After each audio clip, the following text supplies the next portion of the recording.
നന്ദൻകോട് വീട്ടിൽ കൊല്ലപ്പെട്ട നിലയിൽ കണ്ടെത്തിയ 4 പേരുടെ കുടുംബജീവിതവും ദുരൂഹതവും വൈചിത്രങ്ങളും നിറഞ്ഞതാണ്. ഭക്ഷണത്തിന് മാത്രമായി 200-ലധികം വിവിധ ഇനങ്ങളിലുള്ള കോഴികളെ പ്രത്യേകം വീട്ടിൽ വളർത്തിയിരുന്ന ഇവർ പുറം ലോകവുമായി ഒരു ബന്ധവും പുലർത്തിയിരുന്നില്ല. മാസങ്ങളായുള്ള ഭക്ഷണ അവശിഷ്ടങ്ങൾ ഗോവണിയിൽ തൂക്കുന്ന സ്വഭാവത്തിന്റെ ഉടമകളായ ഇവർ വേലക്കാരികൾക്ക് പോലും നിയന്ത്രിതമായ സ്വാതന്ത്ര്യം മാത്രമേ വീട്ടിൽ അനുവദിച്ചിരുന്നുള്ളൂ.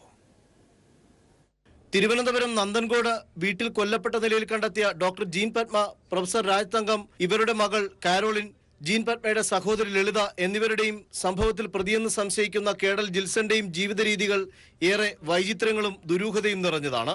10 സെന്റിലധികം ഭൂമിയിൽ പണിതിരിക്കുന്ന ഇരുനില വീട്ടിന്റെ കാര്യത്തിൽ ആദ്യം തുടങ്ങാം. കാറ്റും വെളിച്ചവും ഈ വീട്ടിൽ അന്യമാണ്. പകൽ പോലും വീടിനു ചുറ്റും ഇരുട്ടാണെന്നതും പറയാതെ വയ്യ. വീട്ടിലെ 2ാമത്തെ നിലയിലെ വിവിധ റൂമുകളിലാണ് ഡോക്ടറുടെയും പ്രൊഫസറുടെയും മക്കളായ കാരോൾ, കേഡൽ ജിൽസൺ എന്നിവരുടെയും താമസം.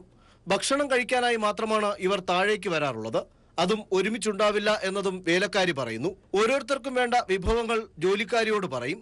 അത് റെഡിയായാൽ പിന്നെ ഓരോരുത്തരായി വന്ന് കഴിച്ച് റൂമിലേക്ക് മടങ്ങും. ശേഷം അടുത്ത ഭക്ഷണ സമയം അതാണ് രീതി. ജീൻ പത്മയുടെ സഹാത്ത ലളിതയും ജോലിക്കാരിയും താഴത്തെ നിലയിലാണ് താമസം. ഇവർക്ക് മുകളിലേക്ക് പ്രവേശനമില്ല. വേലക്കാരികൾക്ക് സ്വാതന്ത്ര്യം നിയന്ത്രിതമായിരുന്നു. ഇക്കാര്യം ഡോക്ടർ ജീൻ പത്മയുടെ ബന്ധുകൂടിയായ ശാന്തകുമാരി പറയുന്നുണ്ട്. അവർ കഴിക്കാം വരും, അപ്പോഴേക്കും സെർവൻറ്റ് വിളമ്പി കൊടുക്കും, ഭക്ഷണം കഴിക്കും, ഒരു മോളിൽ പോകും. ഞാൻ സെർവൻസ് അവർക്ക് അടുക്കളയും കാര്യങ്ങളും അവരുമായിട്ട് ബന്ധപ്പെട്ട കാര്യങ്ങളൊക്കെയാണ്. 5 പേർക്ക് ഇറച്ചിയും മുട്ടയും കഴിക്കാനായി മാത്രം 200-ലധികം വിവിധ ഇനത്തിലുള്ള കോഴികളെ വീട്ടിൽ വളർത്തുന്നു. കോഴികൾക്കായി ഒരു വീട് പ്രത്യേകം നിർമ്മിച്ചിരിക്കുകയാണ്. പുറം ലോകവുമായി അച്ഛനും മക്കൾക്കും യാതൊരു ബന്ധവുമില്ല. റൂമുകളിൽ വർഷങ്ങൾ പഴക്കമുള്ള സാധന സാമഗ്രികൾ കൊണ്ട് നിറച്ചിരിക്കുന്നു. മാസങ്ങളായുള്ള ഭക്ഷണാവശിഷ്ടങ്ങൾ ഗോവണിയിൽ കവറുകളിലായി തൂക്കിയിട്ടിട്ടുണ്ട്. Sunil Arimanoor, news bureau, Thiruvananthapuram.